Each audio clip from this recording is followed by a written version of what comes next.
Hurdy-gurdy-gurdy.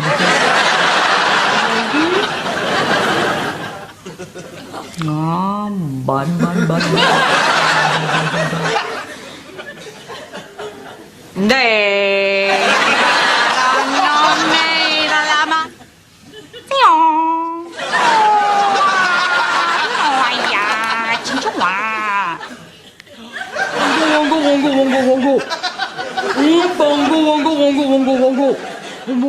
What's up, guys? It's Benny. When your sports team keeps losing and humiliating your hometown, you eventually start asking tough questions like, do we have the right management? Do we have the right coach? Do we have the right owner? Maybe it's time to just get rid of the whole thing because it's just humiliating to us.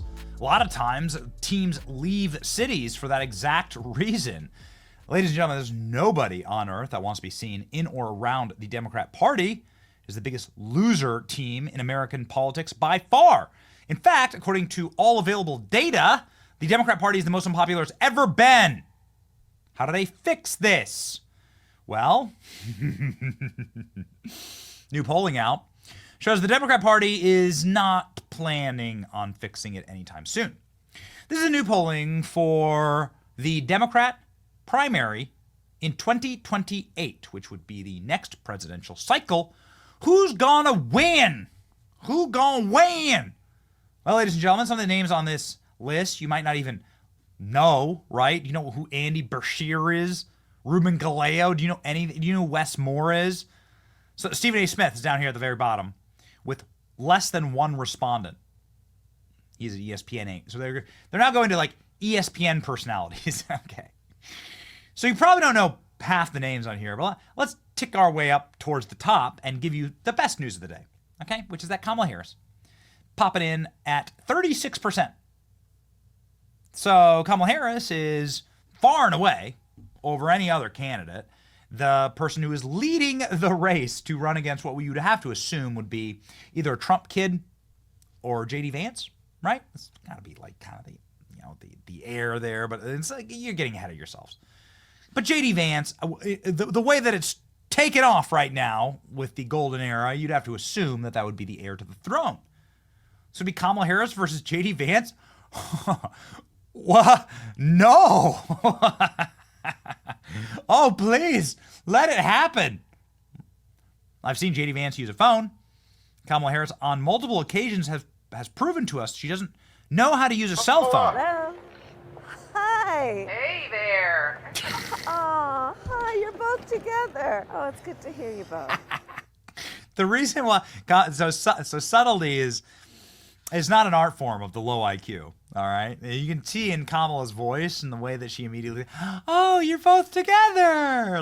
No, they're definitely separated. The Obamas are not together. That's pretty obvious. Barack Obama's with Jennifer Aniston, and Michelle Obama's at a proctology exam. Right? I can't have this phone call without saying to my girl Kamala, I am proud of you.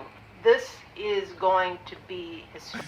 Why do you have a phone on speakerphone up to your ear? Why? Why do you do that? Oh, it's a fake phone call. We called to say Michelle and I couldn't be prouder to endorse you and to do everything we can to get you through this election and into the Oval Office. Oh, my goodness. Michelle, Brock, this means so much to me. I am looking forward to doing this with the two of you, Doug and I both, and getting out there, being on the road. But most of all, I just want to tell you the words you have spoken and the friendship that you have given over all these years mean more than I can express. So thank you both. It means so much. And we're going to have some fun with this too, aren't we? It was clearly a fake conversation. This was not a real conversation. People ate this up hook, line, and sinker, but it clearly wasn't real. Just like this one. This is the one I love to play this, where Kamala Harris has a conversation with the voices inside of her head. I'm not. How you doing? Have you voted already? Give me a second. You did. Thank you. Okay, there it is. It's just the camera app. She's not talking to anyone. There's no call on the screen. It's just the camera app. That's it. Just the camera app open with Kamala Harris looking like an idiot into the camera. You can see it right here. Look. It's the camera app. That's it. And look at this dude in the corner being like, yeah, look at all the staffers around, like clearly like, we know it's a fake call.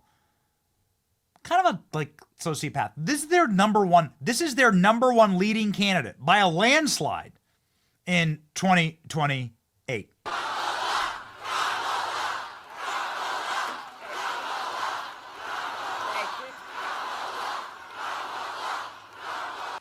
Okay, now I want each of you to shout your own name. Do that. Because it's about all of us. It's about all of us. And listen, I have fought my whole career to put the people first. Oh, it's so painful. You're really going to try and run this lady. You're going to try and run this lady. Again, this is your leading candidate. The lady that sits in the nosebleed seats, doesn't even get given courtside seats. When she goes to the Lakers, she's supposed to be popular. She's from California. Look at this. Do you think Trump would be able to just wander around through a sporting event without getting mobbed? I've been to sporting events with Trump. No, it's not possible. He needs a 50-person security team to just move. So many people trying to like see him, touch him, take a selfie with him, just be in his presence. Kamala's walking around. Nobody even cares. Nobody cares. People are taking videos of her from the stands. It's so sad and pathetic. They got to zoom like 50 times just to like see her. There you go. Look at this. This is a guy that's like some comedian who's actually sitting courtside because people care about him. He has some relevance. Look at everybody just sitting around. Look at how buried Kamala is. Look at this. Nobody gives a damn. They're gonna make that. They're gonna make this. They put her up on the jumbotron too, and nobody cheered. Oh, it's just miserable. Duh, dude, it's miserable. Kamala Harris got trolled in Puerto Rico too. Same thing. Who's next? Who's next? Oh, Mayor Pete. Pete Buttigieg at 10%. That's right, Mayor Pete. Good luck, please. I want you to run freaking Mayor Pete. I beg of you. How can we make this happen? Run Mayor Pete nationally. I want it. Same thing with Tim Walz. Tim Walz at 9%. Tim Walz. Walz's controller is not even plugged in. He's pretending to play video games. None of these people are like authentic or real or capable or serious individuals. There was one time where Tim Walz told the truth during the 2024 election, and that's when he called Kamala Harris a young prostituter. He literally did it. And then Donald Trump followed back with this one. I think the Democrats were crazy for saying that men have periods, but then I met Tim Walz. We don't deserve him. Ah, yes, the next one on the list. And this... There you go. There you go. Coming up on the list.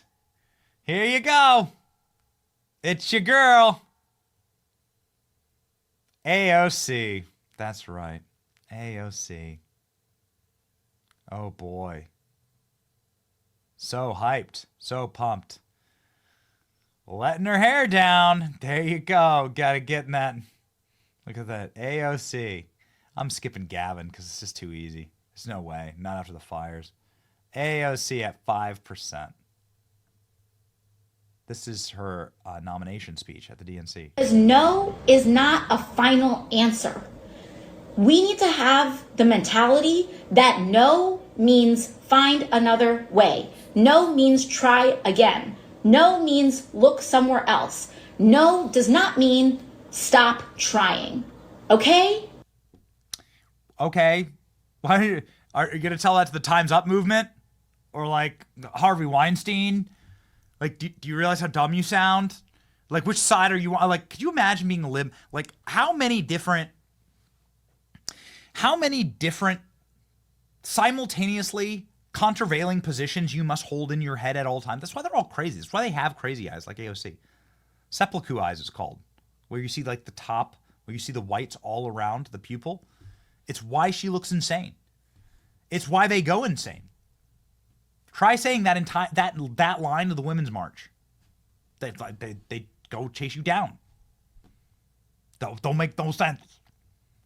Speaking of making no sense, speaking of speaking no English at all,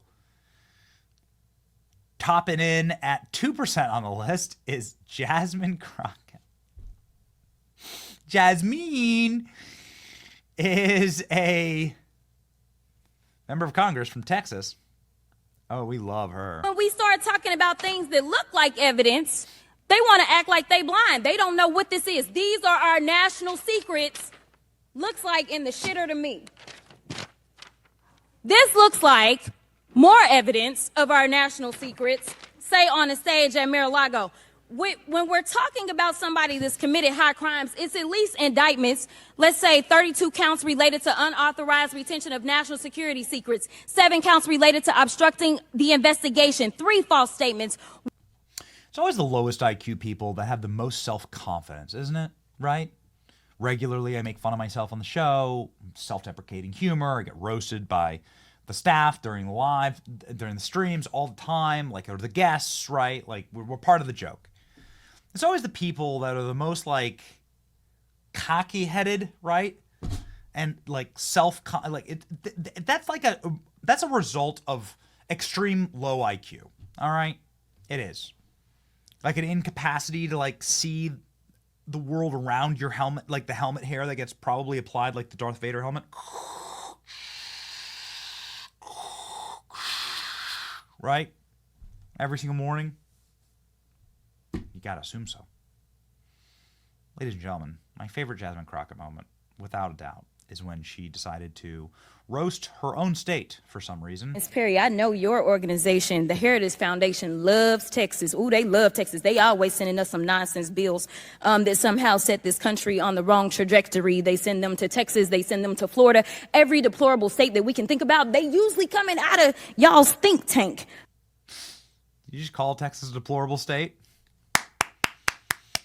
It's a bold strategy, Cotton. Let's see if it pays off. She's from Dallas. Yeah, I don't think you're going to change this trajectory anytime soon. There's only one person that I was so upset did not make the actual list here. Come on. Come on, Democrats. You know it. You know it in your heart. You know the rightful presidential nominee for 2028. You know it. You know it's going to happen. Okay? There's only one logical choice. If your brand's already on fire, then just go. Just go the full way, okay? Just let it all, just burn it to cinders, okay? Then maybe you could start over. It's your boy Betty. It's going to be an amazing 4 years. See ya.